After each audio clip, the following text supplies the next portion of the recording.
Talker ہیں رجب but, بہت زیادہ مقبول ہیں اور وہ روز کسی نہ کسی ان کے کنٹروورسی کا ساتھ شکار بڑی رہتے بڑی ہیں. وہ ہو رہی ہیں کنٹروورسیز ہوتی اور ہیں. میں آپ سے اس لیے پوچھ رہا ہوں کہ جب سریام کلک کیا آپ بھی بہت زیادہ مقبول تھے اور مقبولیت آپ نے بھی وہ دیکھا ہے ایک لیول. تو کیا لگ رہا ہے کہ جب آپ بہت زیادہ مقبول ہو جاتے ہیں تو اس کے بہت سے نقصانات ہوتے ہیں، کیونکہ ابھی کبھی اس کو 295 والے معاملہ بڑا سنگین تھا، اس کی جانب سے بھی غلطی ہوئی اور جس طرح السلام علیکم ایون، کیا حال ہے؟ ٹھیک ہو؟ امید ہے سارے خیریت سے ہوں گے. تو جی viewers, welcome to my another vlog, welcome to my brand new vlog.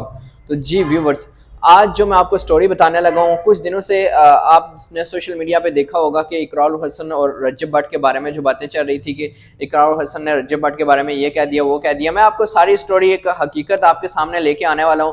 اس سے پہلے ابھی تک جس نے میرے چینل کو سبسکرائب نہیں کیا، میرے چینل کو سبسکرائب کر لے اور بیل آئیکن کے بٹن کو دبا لے تاکہ آنے والی تمام مزیدار ویڈیوز آپ تک پہنچتے رہیں. تو جی ویورز، میں آپ کو بتاتا ہوں کہ کافی دنوں سے لوگ بڑی باتیں کر رہے تھے جی کہ سوشل میڈیا پر بھی کہ اقرار الحسن نے رجب بٹ کی فیملی کے بارے میں یہ کہا. یار سمپلی بات یہ ہے کہ اس نے ایک اپنا نظریہ پیش کیا تھا اقرار الحسن نے، کہ اس نے سب سے پہلے تو اس نے رجب بٹ کے بارے میں یہ بات سٹارٹ کی ہے کہ یار دیکھو کہ وہ ایک بچہ، مجھے تو وہ بچہ لگ رہا ہے. اقرار الحسن ایسے کہتا ہے کہ مجھے تو یہ ایک چھوٹا بچہ لگ رہا ہے، جیسے اسکول کالجز کے بچے غلطیاں کرتے ہیں اس سے سیکھتے ہیں. تو وہ کہتا ہے کہ میں اس چیز کو بڑا پازیٹیولی لے رہا ہوں کہ رجب بٹ اپنی غلطیوں سے سیکھ رہا ہے اور پھر آگے بڑھ رہا ہے اور دوبارہ لائف میں جو اس کو لگتا ہے کہ یہ غلطی نہیں کرنی چاہیے تھی وہ غلطی دوبارہ نہیں کر رہا ہے.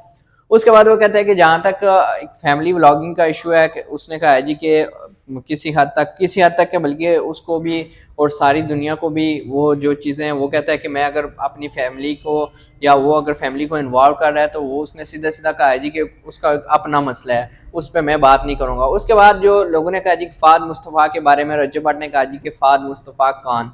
ٹھیک ہے، کسی نے ایک شو میں اس سے سوال پوچھا کہ فہد مصطفیٰ کے بارے میں آپ کا کیا خیال ہے، تو اس نے کہا جی فہد مصطفیٰ کون؟ تو بیسیکلی میں آپ کو بتاؤں کہ رجب بٹ نے اس کے بارے میں بھی کلیئر کیا کہ یار میں نے ایک ویسے مذاق میں کہا تھا کہ فہد مصطفیٰ کون. اس پہ فہد مصطفیٰ صاحب بھی تھوڑے سے آگ بگولا ہوئے، انہوں نے کہا جی کہ یہ، لیکن بیسک اس نے وہ بچوں کی طرح ساری حرکتیں، جس طرح اقرار الحسن کہہ رہا ہے کہ بچوں کی طرح اس کی حرکتیں ہیں، یہ ساری چیزیں وہ اس طرح کر رہا ہے جس طرح ایک چھوٹے بچے کرتے ہیں. تو ان چیزوں کو اگر آپ لوگ پازیٹیولی لے کے آئیں تو وہ چیزیں صرف ان چیزوں کو پازیٹیولی اگر آپ دیکھیں تو وہ ایک الگ طریقے سے دکھیں گی آپ کو. لیکن ہر چیز میں اگر آپ اس طرح کی چیزیں لے کے آئیں گے تو اس طرح آپ کو پھر وہ چیزیں، ہمارا بیسک مقصد یہ ہوتا ہے کہ آپ لوگوں تک کوئی ایسی بات، آپ جس چیز کا آپ لوگوں کو فائدہ ہو، ایک حقیقت، ایک وہ جو چیزیں ٹرینڈ کر رہی ہوتی ہیں جی کہ یہ چیز یہ ہوگی، یہ چیز وہ ہوگی، ہم ان چیزوں کو کلیئر کرتے ہیں. تو آپ کو میں بتاؤں کہ ہر انسان کا، اگر آپ اپنی لائف میں اگر کسی دوسرے کی اصلاح کرتے ہیں تو وہ کسی طریقے سے کریں. یہ نہیں ہے کہ آپ اس کو ساری دنیا کے سامنے بدنام کر دیتے ہیں، یہ اس طرح ہی اس کو اصلاح نہیں کہتے، یہ اگلے بندے پر بھی ایک نیگیٹو امپیکٹ پڑتا ہے. تو ایسی چیزیں نہ کیجیں. وہ اگر آپ کسی دوسرے کی اصلاح کرتے ہیں تو پرسنلی اس کو آپ بتائیں کہ یار تمہاری یہ چیز غلط ہے.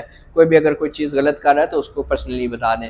تو باقی یہ ہے کہ ایسی باتیں چلتی رہتی ہیں، ان چیزوں سے اگلے بندے کو بھی کوئی فرق نہیں پڑتا. تو جی ویورز، اگر آپ کو بھی میں جہاں تک مجھے لگتا ہے کہ جو یہ چیزیں چل رہی ہیں، جس طرح سے فہد مصطفیٰ اور رجب بٹ کے بارے میں بھی لوگ نیگیٹو کہہ رہے ہیں جی کہ ان دونوں کے آپس میں کوئی دشمنی ہے یہ چیزیں، تو اگر ایسا آپ کو بھی لگتا ہے تو مجھے کمنٹ میں لازمی بتائیں کہ کیا سچ میں حقیقت میں ان دونوں کی کوئی آپس میں دشمنی ہو سکتی ہے، یا اقرار الحسن یا یار یہ سیلیبریٹیز جو ہوتے ہیں ان کا اس طرح سے آپس میں کچھ نہیں ہوتا، بس یہ سوشل میڈیا پہ یہ ساری باتیں چل رہی ہیں، باقی آپس میں یہ گٹھے بھی بیٹھے ہوتے ہیں. تو جی ویورز، ملتے ہیں ایک نیو ویڈیو کے ساتھ، ایک نیو ولاگ کے ساتھ. تب تک کے لیے اللہ حافظ، اللہ نگہبان. Thank you so much.